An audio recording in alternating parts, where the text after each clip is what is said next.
Welcome to A Seeking Heart with Allison Gingras, a podcast about the Catholic faith lived out in your everyday, ordinary life. Today, I am joined by Roxanne Solonen, and we're going to talk about her new book, What Would Monica Do?, that she co-wrote with Patty Armstrong. My Boston is showing. Roxanne, thank you so much for joining me today. Thank you for having me on. I'm very excited to share this topic. I think it's a topic that many Catholic parents have experienced, have struggled with, maybe continue to struggle with. I work for Family Rosary, and one of our most, usually one of the most sought off prayer requests is children away from the faith. And that is, of course, the topic of your book, What Would Monica Do? So first, tell us a little bit about yourself. Well, I live in Fargo, North Dakota, and my co-author, Patty, who's on a ship on the Atlantic somewhere right now. Nice. She's from Bismarck, North Dakota. So we're both two North Dakota gals that found each other through an article that Donna Marie Cooper O'Boyle had written some years ago on Mother's Day. And we realized, oh, well, North Dakota is not that big of a state. And here's a mother of 10, which Patty is, and a Catholic writer. And I'm a mother of 5. So she has me beat by twice as much. But anyway, the two of us, we have 15 children, and we live in this humble state, but it has a very vibrant faith. And we had been friends for a while and started talking about maybe doing a project together sometime. So we were contemplating different things. The first thing we thought about was maybe doing something about. I'm very close to a couple of monasteries and religious communities, and she was intrigued by that. And we thought we'd travel around and do a story about the cloistered life. But ultimately we chose a topic that kept coming up in our friendship over and over again, kind of in this very quiet, prayerful way. We kind of started confiding in each other. I guess I'm kind of going all over the place as far as you asked me to tell you. You go. Myself, it's all good. Tell me about the book. I am this squirrel girl. I think that the people who listen to my podcast are kind of used to this, so this is good.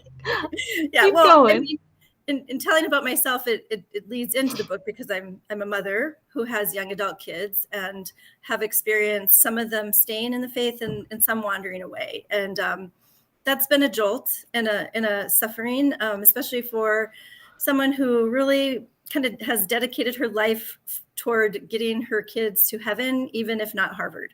And sometimes things don't work out the way you plan. You know, when we're young moms, we're so hands-on, and we're shaping our children, and there's a lot of responsibility there, and it's exciting. When they're young, they have such a grasp of everything, and they're so, I don't know, their souls are just like little sponges, and it was a joy to go through those years with our children. But at some point, we all have strong, at least in my family, pretty strong-willed kids. And, they're confronting a world that is, I personally wouldn't want to be entering the world at this time, I guess you could say. I feel like, Allison, you and I are kind of on the other side, where we've kind of lived through, we have some wisdom, and we're looking at what's happening right now. And it would not be an easy time to enter the world if you're a child, if you're a young adult and you're trying to make it in the world. So I really do have, there's an understanding there as I've contemplated it in writing this book. But anyway, I'll let you ask a question now, because I kind of blathered on about a little bit of everything there. No worries. It's lovely. It's kind of as you say, it's a difficult time, because it's a very difficult time to live an authentic faith. And, for me, I went away from the church for a very long time and came back. And I came back in the early 2000s. So it was kind of still, and I was a young adult, but it was still kind of supported. It was all right to be Catholic, and it was all right to have a faith in God, and to not be completely reliant on yourself, and to look to a higher power.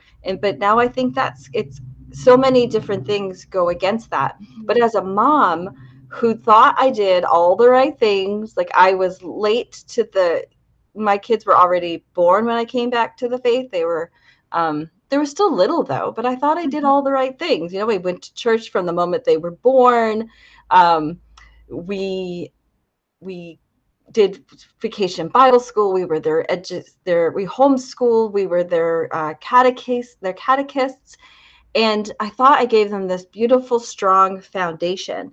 And here I am, like yourself, writing about the faith, speaking about the faith. My husband is a Catholic deacon, and we have two adult sons who have just kind of rejected the faith completely. And it's not even conversations that we can have. And I Mhm. get that. Like they have to find their way, like I did. Like they have to make their own way. But for me, it's so difficult because I knew my life without Christ and I know my life with Christ. And I see sometimes that they're going through some of these same struggles, and as a mom, I just want to be like, but listen to me. I was there. I know. And your life will be so much. It's not like it's gonna solve all your problems, but it gives you the strength to navigate the stuff that's gonna happen anyway. And that to me is a real burden and a difficulty. I don't know if you've discovered the same things in your own journey. Yeah, well, and I think especially those of us who I didn't go away all the way, but there were some wandering years, some questioning years. I married a non-Catholic. He did come into the faith, and his faith continues to be strengthened. Actually, to be honest, I think his faith has become strengthened through this suffering, because Oh, that wow. awakening of a dad of now I'm drawing closer to this faith, and my kids are not, and I'm a dad. And I heard it said by a spiritual director that moms are kind of the ones that, well, we're the heart of the home, the soul of the home, and we kind of nurture our kids into that point where they start launching. And then at that point, the dad is kind of primarily, in a way, he takes on a certain role in leading his children into the world. And when you are taking that seriously and they're going into the world and sort of turning their back on everything that is dear to you, it's really hard. And I think, Mm. Allison, especially because it was such an intentional effort on your part, because of your own, like what you just said, the difference between faith and no faith. And I kind of had some of those years too, where I felt the desolation of, if I give this up, or, even kind of wandering into wondering if I should be Catholic because my husband wasn't, should we do something different? And then rediscovering the richness. And just, I remember I wrote a letter to my parents and said, thank you so much for making me Catholic, because I started doing my own research and owning it Mm. myself. I knew there was something really good about it. And I knew that it was something that was in our family.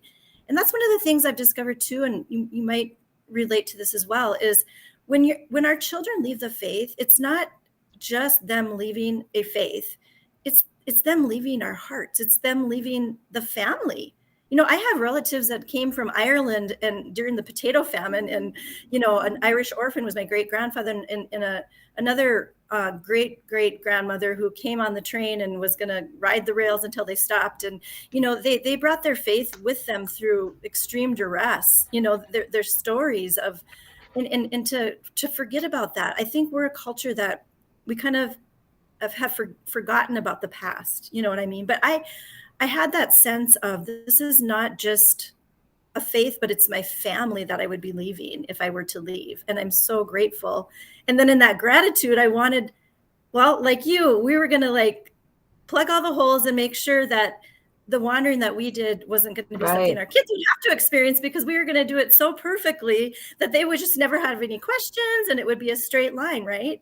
Right. So Yeah. it's a bombshell when you realize that. It's really scary. And I've learned a lot, actually, even just through writing this book, about how to deal with that. And in the end, Allison, it became Patty and I, we really had to pray about, okay, we're writing about our children who left the faith. Like, who wants to write that book? It's a book about failure in a way.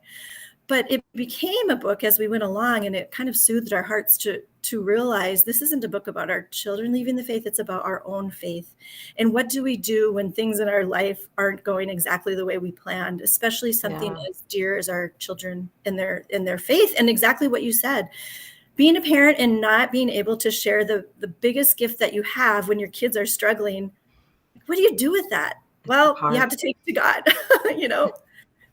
Yes. And I always think I came back to the faith not just to go to Sunday Mass, but in a huge way where I completely left my career behind, said yes to God when I felt this desire or this kind of inkling in my heart to join into Catholic women's ministry.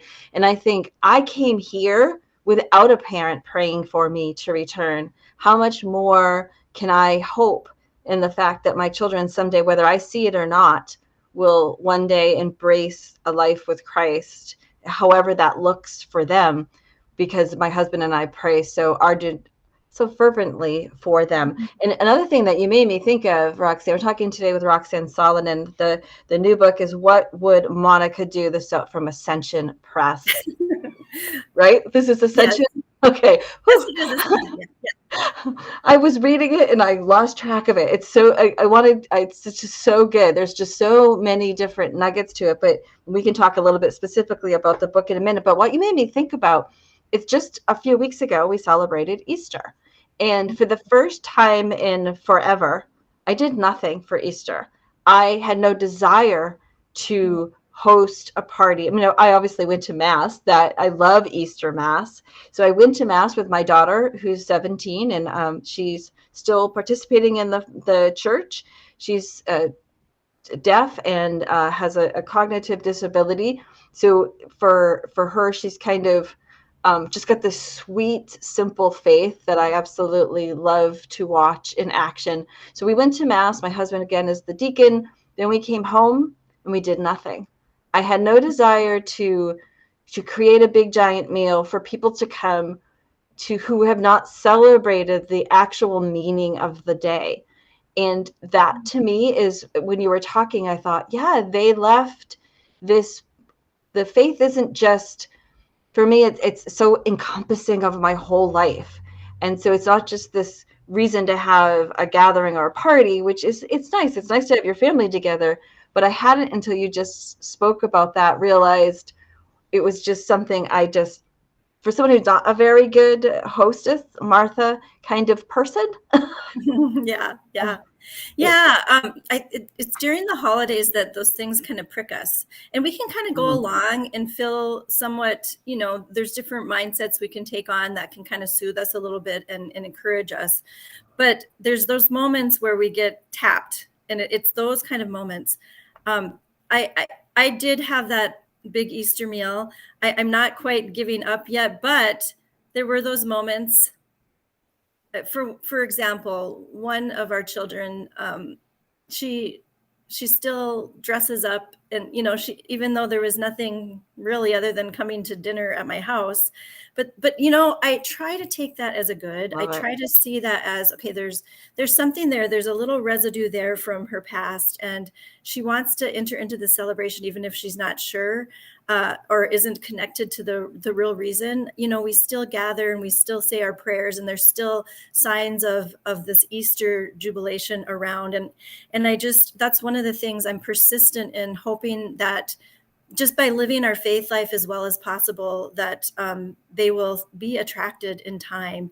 And another thing I wanted to mention, that's a little bit off of what you were just saying, but Mhm. there was an insight that I had, and I hope it will help you. And it was after the book came out. It wasn't that long ago. But I thought, God, why did you do this? Like, why did you give me such a love for the faith and have me, kind of have this interior conversion and want this for my kids, and to sacrifice so many things in my life, and to put my career on hold, and to like dive into their lives and want to be the heart of the home and give up all these things if they were just going to walk away? Like, that kind of seems a little bit cruel. Yeah. And then I had this insight that I'm going to try to carry in my heart, was that I felt like God was saying, Roxanne, that is why I gave you those graces. I knew that this was going to happen. You didn't know it Oh was going to wow. happen, but I knew. And so I gave you that so that when that time came, you could be strong for me, because this is a battle that we're in. And I made you for such a time as this, because sometimes I question why did I come into this world right now that's so hard? I mean, I really think for our age, to see the drastic contrast in the world that we grew up in the world. And I know that there have been other ages, but I'm the age of the internet, when the internet has become the parent, when the internet is wiser than we are.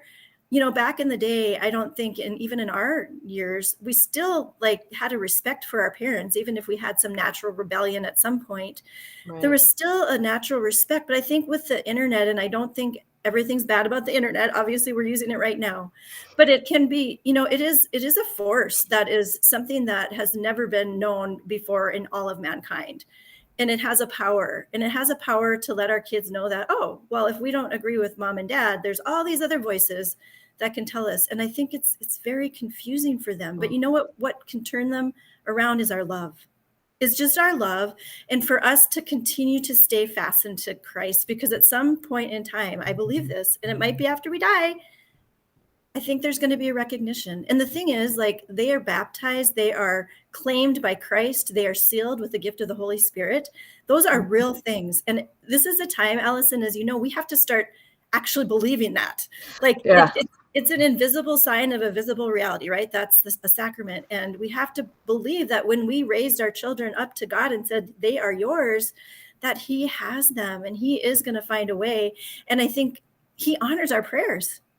Yeah. So, we have that going for us, but it is a daily thing.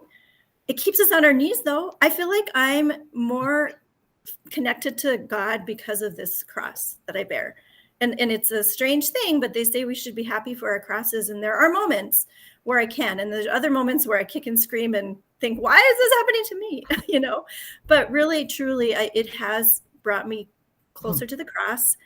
It's brought me closer to surrender. And, I mean, getting to heaven is all about letting go. Yeah. I mean, that's what it is all about. That's what aging is all about. Like, everything is a letting go, a detachment more and more. And I guess this is a huge detachment in order to get through this in one piece. So I like how you said earlier about this is kind of more about us. Like, I can't change them. I don't want to change them. I want them to discover Christ on their own. Like, I used to give the analogy of an arranged marriage. I don't want to force them to love the God that I love. I don't want them to just go to church because I'm telling them. That's why I allowed them at whatever age they decided to stop, even though they were under my roof. And I know that many parents have that rule. And I tried to hold that rule. Like, if you live here, you're going to go to church. But I saw at one point it was having the complete opposite effect that I wanted it to have. I want them to fall in love with God. And I know I've read someplace that, I don't even know who said it, but this is so beautiful. It might have been St. Monica. But to talk to God less about talk to your children less about God and talk to God more about your children. And I realized that I hadn't been doing that. I hadn't been praying as much as I should have been. Like, just mulling over it. What can I do? And how can I fix this? And the Lord's like, I got this. I want them to love me more than you want them to love me, and to surrender that. And I guess part of going back to that part about being about me is just that sadness that I miss them celebrating the faith moments with me. Like, my daughter received her confirmation. Neither of her brothers were there for that. And that just makes me sad, because I love all of the pageantry of our faith, because, like you, I went deeper and I started to learn, and I learned things that I had never learned before. I'm still learning things. I just wrote a book about Catholic devotions, encountering signs of faith. And in doing so, I'm like, oh my gosh, I didn't even know the Catholic faith had all these incredible ways of encountering Christ. So let's talk just a little bit specifically about What Would Monica Do, your new book out from Ascension Press. Tell us a little bit about the actually format and what we can find in that fabulous book. We kind of have it's not really necessarily laid out with these particular words, but as we were planning it with Ascension, we kind of had 3 different parts to our book, and it is in 3 sections. But the first one we called Wooing, because we want to gather a community, because this was a topic that was really hard for us even to get to the point of thinking we could write a book about this. It's a scary thing, because you're really revealing your heartache to the world. But Yeah. we had found consolation in one another very quietly, and we realized there's other people that are suffering this, and they don't have anyone to talk to about it. So that was truly what we prayed about, was, can you use this, God, for other people? So the first part is just like introducing us, and then St. Monica, just to pull other parents in and let them know they're not alone. I do want to mention, before I forget, we did start, even before the book came out, we started a Facebook page, a group. So it's a private group called Catholic Parents, What Would Monica Do? And right now it's got 1,600 people. It is private. So we really share our sorrows in that group, and some pretty intense topics have come up. And I mean, one was one of our members' son died by suicide, and she came and shared that with our group and Wow. had a place to kind of, put those feelings. And there's just been some really incredible Wow. sharing there. So because we wanted to start gathering people into a community before the book even came out, to let them know that was the biggest thing, let people know that they're not alone. There's something about traveling with others on a similar journey. And Monica was really part of Patty's and my journey. We realized at some point I would go visit my mom, and she just lives a couple blocks from Patty. And so we would get together when I would go visit my mom, and we would go around. There's a golf course right by her house. So we walk around and share about our lives as Catholic mothers and writers. And ultimately we realized that St. Monica was traveling with us, and Oh, that's beautiful. she kind of took us by the hand and joined us together and gave us hope. So this is really, it's not a biography about St. Monica. That's already been written, but it's kind of, we check in with Monica and we kind of borrow her story as a way to help us go on this journey and kind of help people find hope. It's a book about hope. I mean, we kind of have to lay out. So it's wooing, and then accompanying, and then at the end, the landing. And so the landing is all about hope and how we can reframe our perspective to start journeying with joy, and to not let those moments that are going to be there. Speaking of those moments, Allison, I had a Yes. thought when you were talking before, and I want to share. I was actually in this very spot a couple of years ago having dinner with our family, and one of our children, who was still in the faith, was starting to have some pretty deep questions, and it was the right time. He was getting ready to go off into the world, but he was the one that I thought would be a priest. And so when he started having these big questions, and he'd already seen his older 3 siblings walk away, I thought, I got to keep my younger 2. Like, I can't bear to see them go too. Like, I can only handle so much. My heart can only. And so as he started asking these questions, I started kind of panicking again, thinking, no, you can't take this one, Satan. But yet his question, he was just kind of, I don't know, there was like a little wall there. And at one point, I got up and he walked away, and I went around the corner, and I kind of felt myself kind of getting choked up. And I just thought, I can't lose this one too. And I shared that with my spiritual director, and he kind of reframed me in that moment. He said, okay, Roxanne, he said, the sorrow that you were feeling, take that and redirect it and pray for your son, because if he were to leave the faith, he will be the one that will have the burden. Like, he will be the one that will have lack of grace, and so give that to God, and realize it's not. I was taking on the perceived burden that it became my burden, but it's really our children's burdens. Does that Yes. make sense? Like, to Yes. reframe, to go, okay, wait a minute, I have the faith. I should be joyful.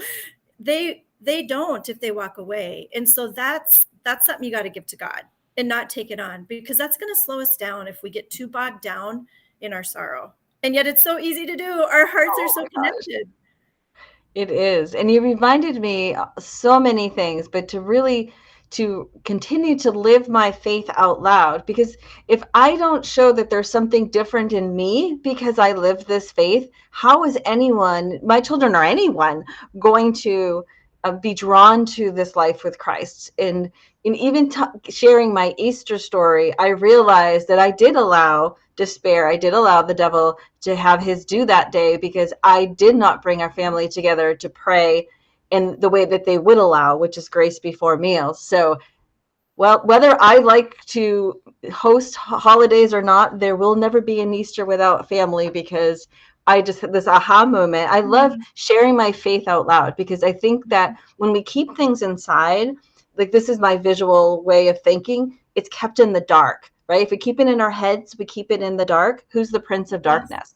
But if we right. let it out, like Electric Company, for those who are 70s children, there was Easy Reader, right? And when he spoke, the words came out of his mouth. We bring them into the light, and Yes. there Jesus has them, and he can illuminate the truth behind them. So I want to thank you so much for making the time, because today I had this huge aha moment that I allowed my despair at what wasn't happening to keep me from doing what could have happened. We You could know have what? had.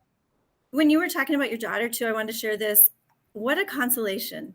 What a consolation that you have this daughter that is so like receptive of the faith. Like that is so beautiful. And I think that too can be such a witness to your boys, you know? I mean, I think God is letting you know, like, okay, maybe it's not working right now or doesn't seem like it. One of the things that we've learned too is that the hidden workings of God are so powerful. And what we see, Yes. Allison, isn't necessarily what is going on. You know what I mean? Like Right. we know God is working on them. We just, it could be very hidden. When my dad came back to the faith after 35 years, he went to confession and my mom didn't even know. Like he was coming back. He was going to be a priest at one point. He kind of went on a kind of an Augustine kind of a path where he was an alcoholic for years, but he recovered, went to treatment. It took him a while, but he went and did it like in the secret of his soul. He didn't tell my mom he was coming back. It just happened one day and then he was back. Wow. God works on the heart and he is working on our children day by day. And our prayers are being heard. They're not going to deaf ears. It might seem like it, but they're not. So take hope and yes, have that party. And it's okay, Allison. It's okay if you had that year where you're like, nope, not going to do it. I know other moms who have done the same thing. And you know what? God understands. So, but next year, party time. It's the consolation that, I mean, my daughter is so special. Like she actually has conversations with her guardian angel. She's very, like I said, she's very, very simple and she's deaf. So one day I was watching her just sign and I thought she was talking to an imaginary friend. So of course I had to poke my little mama nose in there. I was like, who are you talking to? And she looked at me with just like this look on her face of confusion and said, in sign language, I'm talking to my guardian angel, with this face of like, duh, who else would I be talking to? And Oh, like at that time that it happened, her understanding, there's no way that it wasn't truly her guardian angel. I had never expressed that to her. I had never shared that you could have this internal conversation with your guardian angel. And I love 100% that her guardian angel signs. Like, beautiful. of course, he communicates in American Sign Language. And then just fast forward many years, and she needed a miracle for scoliosis. We started to pray to Saint Gemma Galgani, and we find out that Saint Gemma also spoke with her guardian angel. So just Oh, crazy, beautiful God things that are always happening. And these are the things that I try to share with my children. Not that God is always the big things in life. He's all very much part of my small things in life. But when they see him doing things that have no explanation other than God, I think that also is really important for our children to remember, and to share with them. I just can imagine the rich interior life your daughter has. And I just really think God is going to use her in a big way. And also for your own faith too. Amen. We have to take those little nuggets and those little, we call them breadcrumbs, you know, the little signs. The other day we had dinner with another of our daughters that is away right now and said grace, and she said grace with us, and she hasn't always done that. And it's a little tiny little glimmer, but you know what? I'm going to take that and just tuck it away, and it's a sign of life, and I'm just going to trust that God is there. I mean, she didn't need to say it, but she did, and I think maybe out of respect for us, but there's a respect for God there too, I think, deep down. So That's so beautiful. Well, I have needed this conversation of consolation. So I'm very, very grateful that you and Patty took the time to write this book, to share your hearts, to really be vulnerable and to share. And I love that you've kind of, again, reframed that from a book of failure to truly a book of hope and joy and consolation. And to, I'm thrilled to share it today with our listeners. How can people get a copy of What Would Monica Do, and how can they continue to follow your beautiful writing, Roxanne? thank you. Well, of course, ascensionpress.com is a great way. And also our book has the imprimatur. It also recently was selected for an award, and I can't even think, well, it's a finalist in award, and I can't think of the actual name right now. But anyway, it's doing very well. I think it's being well received, and it is a timely topic. And I really believe, even if you don't have a child away from the faith. It could be a grandchild or a relative or anyone. I think everyone is in that position. So I'll just hold it up again. It's what would Monica do? And there's a long subtitle: Consolation, Hope, and Inspiration in the Spirit of Saint Monica for those bearing the cross of a loved one who is away from the faith. Of course, you can get it from Amazon and all of your favorite Catholic bookstores as well. And I'm at roxannesolonen.com if anyone wants to read more of my writings. I write for a newspaper about faith, and also the National Catholic Register and catholicmom.com. Well, I will be sharing all of those notes, links in our show notes. And I think I'm actually going to make this a Catholic Mom post. As we were talking, I thought this is perfect for Catholic moms. So I can share this video, a little bit of this video. And so